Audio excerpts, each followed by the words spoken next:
Good afternoon, everyone. So in today's class, the aim is to go ahead and finish this chapter, which is India's long road, the search for prosperity. तो बेटा आज हम बात करेंगे post 1980 period की.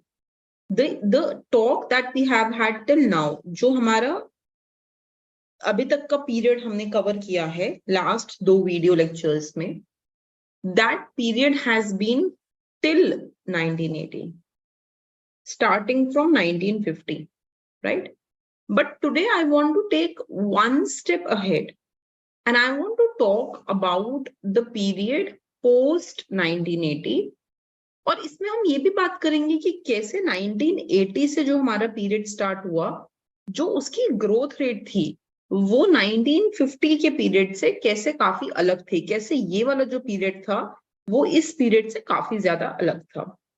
So to begin with, what we should be going ahead and doing is we should be looking at the partial reforms, political drawback. तो जब भी हम किसी भी इकोनॉमी को पढ़ते हैं या किसी भी पीरियड को पढ़ते हैं तो उस पीरियड में सिर्फ हमको ये नहीं होना चाहिए कि हम उसका इकोनॉमिक बैकग्राउंड पढ़ें या ये पढ़े कि उस टाइम पे हमारा जीडीपी कैसा था या उस टाइम पे हमारी इन्फ्लेशन कितनी थी. Of course we want to understand how the economy performs as an economist, but we also want to go ahead and we want to understand, how was the political era during any period, ki politics kaisa tha, who was the prime minister, what were their policies, who was the finance minister, ye sab janna bhi equally zaruri hota hai.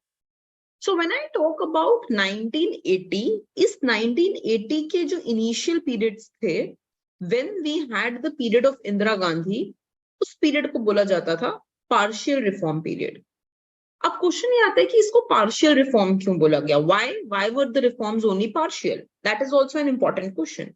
So to begin with, I will give you some political backdrop of this chapter. First of all, try to understand that I told you that Mrs. Gandhi had gone ahead and launched the emergency. वो emergency लेकर आ गई थी और फिर जब emergency हटी तो उसकी इमीडिएट बाद जनता पार्टी केम इनटू पावर, जो कोलिशन गवर्नमेंट थी. और जनता पार्टी के टाइम पे क्या हुआ कि Mrs Gandhi she lost her power, right? तो जनता पार्टी 3 साल के लिए उन्होंने रूल किया उस टाइम पे और उसके बाद with majority Gandhi came back to power. So उनको वापस मेजोरिटी मिल गई और उन्होंने वापस अपने पावर को यूज किया. She came back to power. हाँ, अच्छा, इस बार जब वो पावर में आई तो उनकी जो अप्रोच थी वो अपनी पहले की अप्रोच से बहुत ज्यादा अलग थी. इस बार उनके जो थॉट प्रोसेस था इकोनॉमी को रन करने का, वो पहले के थॉट प्रोसेस से बहुत ज्यादा अलग था. जो पहले का थॉट प्रोसेस था वो हमने देखा था, वो बहुत ज्यादा एंटी बिजनेस था. उसमें सब कुछ गवर्नमेंट को देने का उन लोगों का थॉट प्रोसेस था कि हम लोग सिर्फ पब्लिक सेक्टर को ग्रो करेंगे, पब्लिक सेक्टर के थ्रू हम प्रॉफिट्स कमाएंगे, उस प्रॉफिट से इकोनॉमी को फायदा होगा. तो जो पहले का पीरियड था, जो मिसेस गांधी का ही बिफोर 1980s का पीरियड था, उसमें उनका जो अप्रोच था वो बहुत अलग था. बट इस बारी जब वो पावर में आई तो उनका जो अप्रोच बना वो बहुत ज्यादा रिफॉर्मिस्ट अप्रोच बना. मतलब वो कुछ अपने माइंड में लेकर आई कि मुझे ये रिफॉर्म्स इकोनॉमी में लेकर आने हैं. I have to go ahead and bring these reforms in the economy. So the first thing that you have to understand is that Mrs. Gandhi had a very transitional change. Her thought process changed. She had a very reformist approach. The question is, what are the reforms that she went ahead and brought? कौन से वो reforms थे जो वो लेकर आई? So she went ahead and brought in, सबसे पहले you have to understand, she brought piecemeal. What is the meaning of piecemeal? Piece, what is piece? Piece means small pie, small part of something, है ना? So if I have a bigger part, uska I can take out a piece. So when I say piecemeal, what does this mean? It means that the reforms were not all together. ऐसा नहीं हुआ कि एक साथ सारे reforms आ गए. The reforms were piecemeal in nature. मतलब छोटे छोटे piece by piece reforms को हम लेकर आए. So the reforms were piecemeal. ठीक है? Have you understood this part? The second is the reforms were ad hoc. देखो बेटा, what is ad hoc? If you understand, there are look at any university. There are some permanent faculties and some ad hoc. So ad hoc कौन सी होती हैं? Ad hoc faculties are those faculties which are for some part time, some period of time, which are used in place of permanent when permanent is not available. वो ये ad hocs होती हैं. So when I say that the reform were ad hoc, इसका क्या मतलब था? इसका मतलब ये था कि वो reforms कुछ भी ऐसे नहीं थे जो बहुत परमानेंट इन नेचर हो या बहुत लॉन्ग सस्टेनेबल रिफॉर्म्स हो. ऐसे रिफॉर्म्स ये नहीं थे. ये जो भी हमारे रिफॉर्म्स आए इस पीरियड में, वो रिफॉर्म्स बहुत ही ad hoc reforms, they were very ad hoc in nature. That means they were small reforms, बहुत छोटे छोटे रिफॉर्म्स थे. And two these reforms were ad hoc in nature. But a third thing that came was incomprehensive. So it was not very easy to comprehend these reforms. इनको समझना, सब कुछ समझना वो बहुत easy नहीं था. But these reforms were pro-business but not pro-market. अब इस बात को समझो थोड़ा सा. So when Mrs. Gandhi was in power earlier, right? उस टाइम पे उनके जितने भी जो भी इनके रिफॉर्म्स थे और जो भी वो लेकर आई थी, वो सब प्रो पब्लिक सेक्टर था. She wanted to revive the public sector, but she was against the business people. She was against business. But इस बार जब वो आई तो she was sure that she didn't wanted to repeat what has been done earlier. So this time, this time she brought in the business reforms. Business को उन्होंने encourage किया. But ये जो business reforms आए, ये बिजनेस रिफॉर्म्स भी बहुत extreme नहीं थे, प्रो मार्केट नहीं थे. मतलब still it was very difficult for a new person to start business. But जो एग्जिस्टिंग लोग बिजनेस कर रहे थे, for them it was easy now. उनके लिए कुछ रिफॉर्म्स लेकर आए गए. जैसे for example, in last class we talked in detail about MRTP, है ना. अब थोड़ा थोड़ा डिसाइड करना शुरू कर दिया कि कैसे हम एमआरटीपी को रिलैक्स कर सकते हैं और कैसे हम एमआरटीपी में थोड़े चेंजेस लेके आ सकते हैं, या कैसे हम ओपननेस की बात कर सकते हैं. So the reforms were pro business. The reforms were talking about how we can encourage business, how we can relax MRTP, how we can bring slowly openness. But still they were not pro market. ऐसा नहीं था कि एकदम से हमने बोल दिया सब कुछ मार्केट के हाथ में. ना, that was not the case. Things were still with the government. सब अभी भी हमारी थॉट प्रोसेस यही थी कि गवर्नमेंट को ज्यादा पावर दी जाए, बट स्टिल हमने बिजनेस को थोड़ा थोड़ा इनकरेज करना शुरू कर दिया. Then there was huge deficit. So when I talk about huge deficit, ये क्या हुआ? देखो, इस टाइम पे when she came back to power, तो धीरे धीरे वो ग्रोथ बहुत ज्यादा कर रही थी गवर्नमेंट. जो ग्रोथ थी ना, ये सस्टेनेबल नहीं थी. Why was the growth not sustainable? क्योंकि ये जो ग्रोथ थी, ये ग्रोथ हाई फिस्कल डेफिसिट से आई थी. मतलब गवर्नमेंट जो है वो लोन ले रही थी, बहुत ज्यादा डेफिसिट में जा रही थी, और उन पैसे को यूज करके गवर्नमेंट जो है मोमेंटम क्रिएट कर रही थी और ग्रोथ लेके आ रही थी. So the growth rates were high, no doubt. The government was bringing in growth after 1980s, but the growth rate was fuelled by high fiscal deficit. जो डेफिसिट था वो बहुत ज्यादा हाई था, and the borrowings were not sustainable. तो क्योंकि आप बोरो करके ग्रो कर रहे थे, ये ग्रोथ सस्टेनेबल हो ही नहीं सकती थी. It was not a growth which could have been survived for a long period of time. ठीक है. Then during this period the growth rate was 5.6% per annum during 1980s. Now but compare this with the earlier growth, जो हमारी before 1980s period था. That was a period of Hindu growth rate, 3%, 3.5%, 4%. So on an average, जो हमारी growth rate उस period में थी, that was just 3.5%. As against that 3.5% growth rate, now the growth rate was high. Now the growth rate was, 5.6%. But as I just mentioned, ये growth sustainable नहीं थी, because this growth was coming from high fiscal deficit. Then you have to understand that the reforms in 1980s were very shallow. Shallow क्यों थे? इसी reason से, क्योंकि ये genuine नहीं थे. ये कंपटीशन को बहुत ज्यादा प्रमोट नहीं कर रहे थे, डोमेस्टिकली और इंटरनेशनली. ये बहुत ज्यादा बिजनेस को प्रमोट करते, मतलब बहुत ज्यादा बिजनेस को प्रमोट नहीं कर रहे थे. बहुत ज्यादा मार्केट की मूवमेंट्स को प्रमोट नहीं कर रहे थे. अभी भी वो गवर्नमेंट का बहुत ज्यादा रोल रख रहे थे. So even though her orientation had changed, even though her thought process had brought in some changes. कुछ changes तो आए थे, but they were not the changes which were too good. अभी भी वो बहुत shallow थे, anti-competition थे. At the same time, these issues were still there. Drought, oil price shock and macroeconomic crisis. ये वाली problems अभी भी exist कर रही थी. Oil prices shock हमेशा रहते थे. कभी prices बढ़ जाते थे, then they used to fall, but then again they used to increase. Drought बहुत often आता था, and the macroeconomic crisis were also there. तो इसके बाद क्या हुआ कि post Indira Gandhi, what happened is that Indira Gandhi को जब ये दिखा कि ये इश्यूज हमारे पास आ रहे हैं, अब थोड़ा सा यहाँ पे समझो. देखो, ड्रॉट, ऑयल प्राइस शॉक पहले भी आया था इंदिरा गांधी के पीरियड में, before 1980. So when we look at the rule of Indira Gandhi, she was existing till 1977. यहाँ पे भी इंदिरा गांधी का रूल था, and she was there post 1980 also. दोनों ही पीरियड में there were droughts. Both period suffered droughts. Both periods suffered oil price shock. So both the period had drought period. Both the period had oil price shocks, right? But her orientation changed. जिस तरीके से उन्होंने इस problem को deal किया वो बदल गया. So earlier her orientation was very different. ठीक है, पहले क्या होता था कि ठीक है, ड्रॉट आया, ऑयल प्राइस शॉक हुए, पब्लिक इन्वेस्टमेंट कम कर दो और उस चीज को आप, उस पैसे को यूज कर लो टू फेस दीज प्रॉब्लम्स. हाँ, but this time her orientation was very different. What she did is she did not reduce the public investment. उन्होंने पब्लिक इन्वेस्टमेंट को कट नहीं किया. Rather when they faced the period of drought, oil price shocks etc, they went to the IMF. वो IMF के पास चले गए. उन्होंने IMF से लोन लिया, अपनी फिस्कल पोजीशन को डेटोरेट किया और वहां से इस चीज को फंड किया.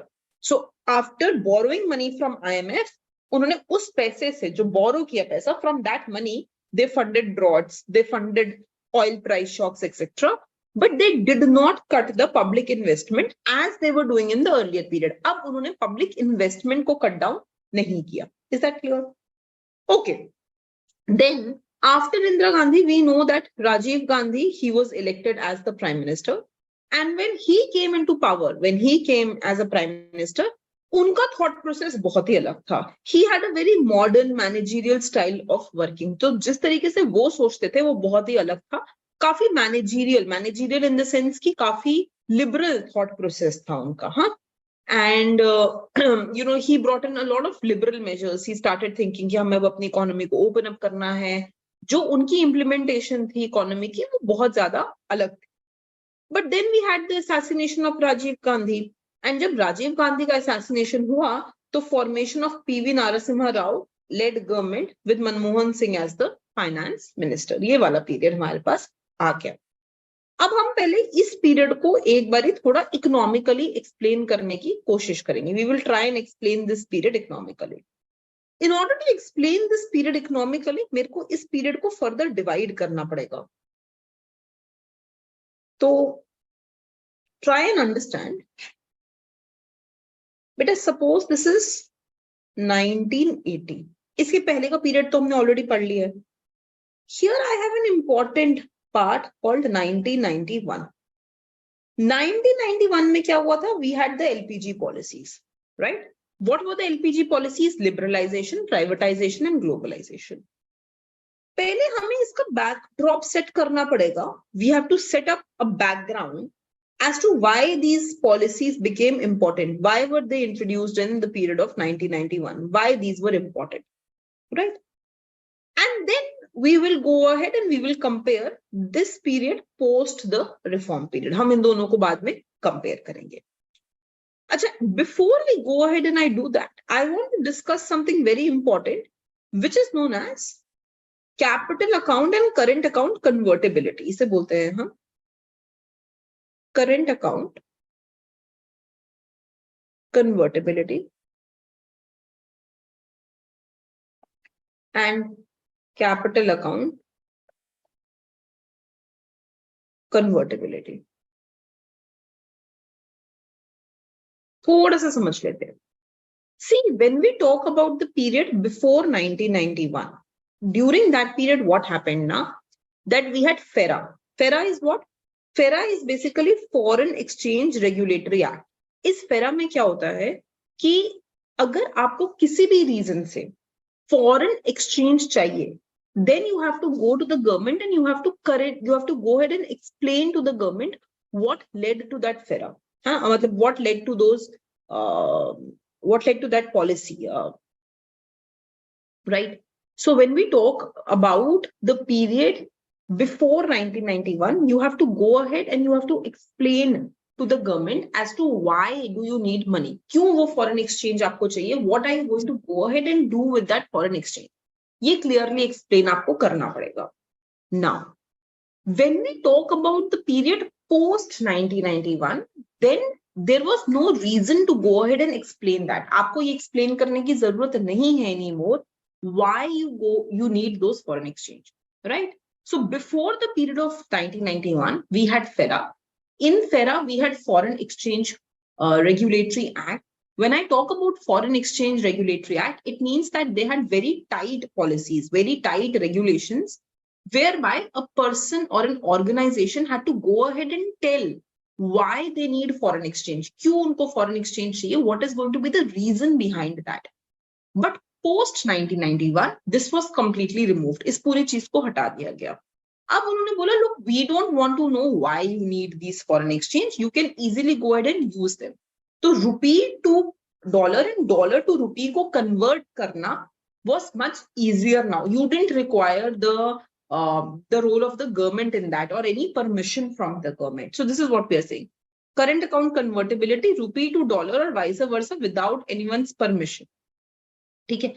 Achha, there was an upper limit, but so if, for example, let's say that you needed money for education, for health, for tourism, so there is an upper limit, upper cap, and I think so you have to check that upper cap. It is approximately $2 lakh, I think so, but just check that. So you have an upper cap for it, but otherwise, उस upper cap के बाद you have to ask the government, but otherwise you don't have to ask the government. So this is the first thing that happened. Then the second thing that is important is for capital account. Current account तो हो गया कि you are needing it for goods and services. Services में tourism भी आ गया, education भी आ गया, सब कुछ आ गया, health भी आ गया. For that, there is no permission required from the government. You don't have to inform anyone. Now let's think about the capital account. What happened in the capital account? So when we talk about the capital account, then there is what is known as partial convertibility. So when I talk about partial convertibility, इसका क्या मतलब है? Partial convertibility means that corporate, government bodies, banks, NBFCs, they are allowed to borrow or invest, but there are some restrictions which are there on the residents. Residents पे कुछ restrictions हैं, but in corporate bodies पे there are no restrictions as such. Is this clear? तो ये एक term मैं बहुत often use करूंगी, so you should be aware of this term. What is capital account convertibility and current account convertibility? And you have to also go ahead and understand that this did not exist before the 1991 period, but this existed. I mean, this convertibility existed post the 1991 period. Right, beta? ठीक है जी. अब हम आगे आते हैं थोड़ा सा. So, एक और चीज है जो हमें focus करनी पड़ेगी, which is life expectancy and infant mortality. I will be talking about this again a little later.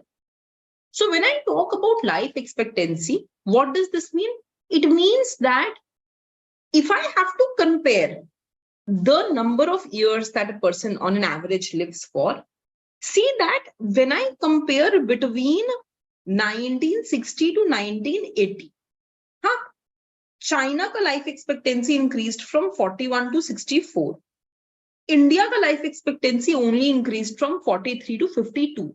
So India में जो life expectancy है वो बढ़ा तो था, it increased, but it did not increase by the same amount. It increased by very less amount, right? Same if I have to compare the infant mortality rate from 1960 to 1980, it was decreasing in China. It decreased a lot from 165 to 56 between this initial period, but it only decreased from 165 to 123 in India. तो इस period को this thing is known as something which is called as lost opportunity. What is lost opportunity? Lost opportunity is basically you could have gone ahead and you could have done much more growth. आप ज्यादा grow कर सकते थे, आप better हो सकते थे had you invested your money in health and education. ठीक है? If you remember, I talked about this in detail कि before 1980s की अगर हम बात करें, actually this is true even now, but if I talk about the period from 1950 to 1980, government को ऐसा लगता था कि यार एजुकेशन और हेल्थ में हमें नहीं इन्वेस्ट करना. This is for the states to do. This is not the role of the union government. And since they thought that this is not the role of the union government, और इसमें सिर्फ the state government should be investing, the union government as a whole did not invest in health, in education. और क्योंकि उन्होंने बहुत ज्यादा proportion GDP का इन चीजों पे नहीं डाला, they did not invest a lot, that is why the growth could not be seen. Like it happened in Singapore, like it happened in the East Asian tigers. They grew because they invested in health and education. Unlike that, India did not invest in health and education. So this is called as lost opportunity. India lost the opportunity of growing, of having increase in GDP. अगर India ने भी health और education पे invest किया होता, then India would have also got much better growth opportunities. That is what we are talking about. Okay, beta. So even if I compare now, we will see that only 2% of India's workforce is skilled workforce. And South Korea, 96%, in Japan, 80% of the people, they are skilled. Okay.